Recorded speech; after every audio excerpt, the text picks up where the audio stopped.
Yo, I'm Deadcarpet from this Videogames episode 60. Today I want to do something a little bit different, you know.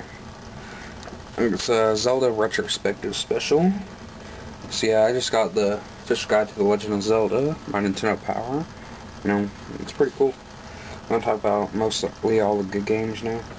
The magazine was pretty cool though. It came with a lot of stickers and a lot of information and stuff and posters. Okay.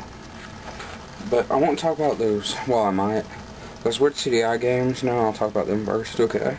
There was like The Legend of Zelda Faces of Evil or whatever, and like Wand of Gamelon, and there was Zelda's Adventure. They're all pretty weird games. Okay, Nintendo was going to use a CD system for that, but for the Super Nintendo, but it got cancelled. And then PlayStation used it, so they decided to make since Philips already, like Nintendo and them already made like a contract between each other, decided to make Zelda games for the CDI. And they're kind of sucky. It's pretty rare now, though. Yeah, I won't hardly talk about them now. I will talk about the new enemies. Ganon was in A Link to the Past. Byron was in Spirit Tracks. Chester Cole was in Spirit Tracks. Onox was in Oracle of Seasons. Skull Kid was in Ocarina of Time. Majora's Mask, his main enemy of Majora's Mask. Baron was in Oracle of Ages. Vaotti first appeared in A Link to the Past / Four Swords.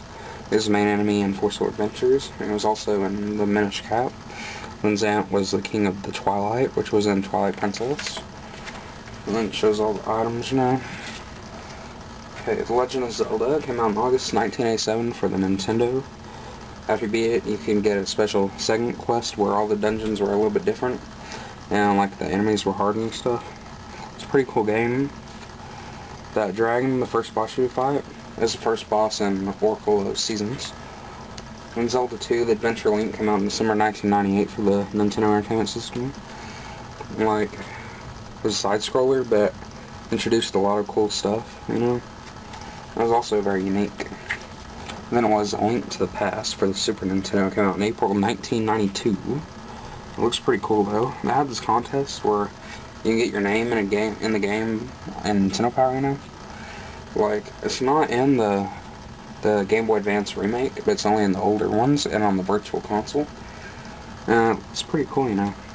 They use that same graphic style in Four Sword Adventures, though. You know, it was like old but newer. It was like very fun. And then Link's Awakening for the Game Boy came out in August 1993. It was a weird black and white game. Featured a lot of cool stuff. It was developed by, I think, it was made by Nintendo, I think, yeah. Yeah, it was made by Nintendo. I was still thinking, but yeah, it was made by Nintendo. But then it was re-released for the Game Boy Color, and it was called Link's Awakening DX, in like Director's Cut, you know. It was in color and added a lot of new stuff, like the color dungeon, be able to take pictures and like see the pictures and print them. Like using the Game Boy camera and the Game Boy printer. It was pretty cool. Ocarina of Time came out for the Nintendo 64 in 1998. And also had a second quest, but it was only on the Master Quest version, which you only get if you reserved the Wind Waker. But Ocarina of Time introduced a lot of cool stuff. It was the first 3D Zelda. And like, it introduced like horseplay with Epona. Like, it introduced like Sheik. And like had the ability to go back in time and do all that stuff. It was pretty cool. Less than 2 years later, on October 2000, a sequel was released also for the Nintendo 64 called Legend of Zelda Majora's Mask. There's masks in Ocarina of Time, but they hardly didn't do anything, but on Majora's Mask they did. Like, has better graphics because of the memory expansion pack, you know. Newer like gameplay elements and stuff.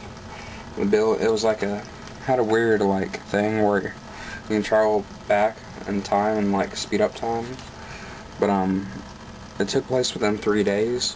You had to beat all the dungeons, do all that stuff within 3 days, but once you do all the stuff and then go back, it saves, you know, so you can just do the other stuff.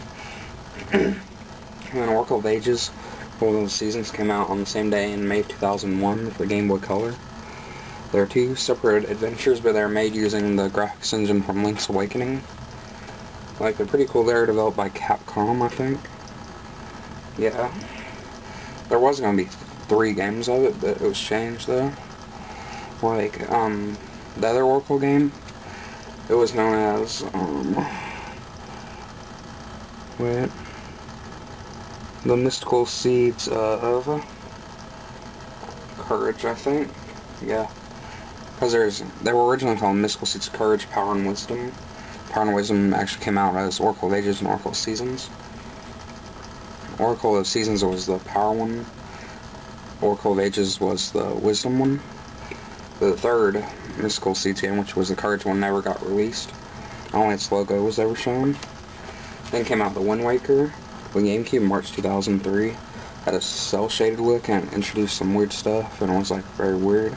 Like it was about Hyrule being underwater, and you had to find Tetra, and Tetra finds out she's Zelda, and then you have to defeat Ganondorf. It's pretty cool. Then Forceful Adventures came out for GameCube in June 2004. It's pretty fun, but like a short game, I can beat it in a day.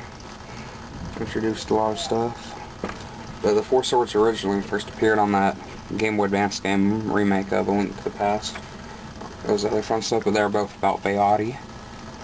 And then the Minish Cap came out in January 2005 for the Game Boy Advance, and it was pretty cool. It was made by Capcom. And it had a lot of weird stuff and introduced a lot of cool stuff.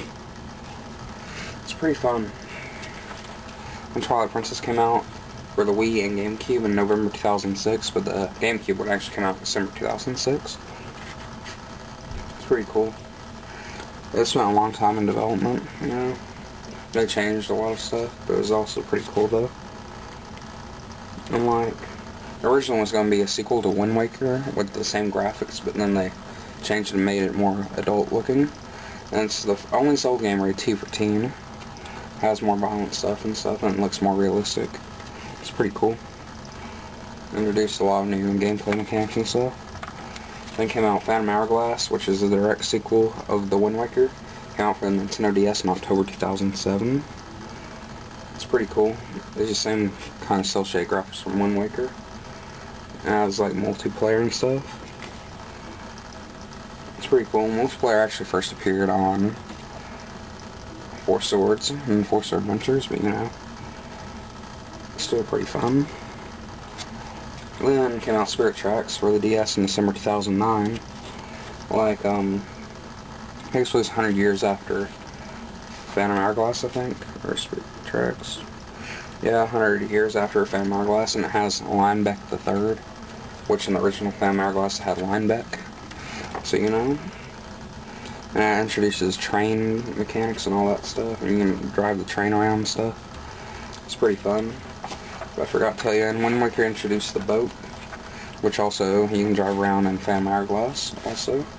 Oracle of Ages and Oracle of Seasons, and introduced, what was it? A bear, a kangaroo, and a Dodongo you could ride on. It's pretty cool. But the next Zelda game is Skyward Sword, and it's going to be epic. So, you know, I'm probably going to buy it. But, yeah, that's my Zelda Retrospective special of video games. Next episode, you know, I don't know what I'm going to do. So, you know, thanks for watching. See you guys later. Peace out. Bye.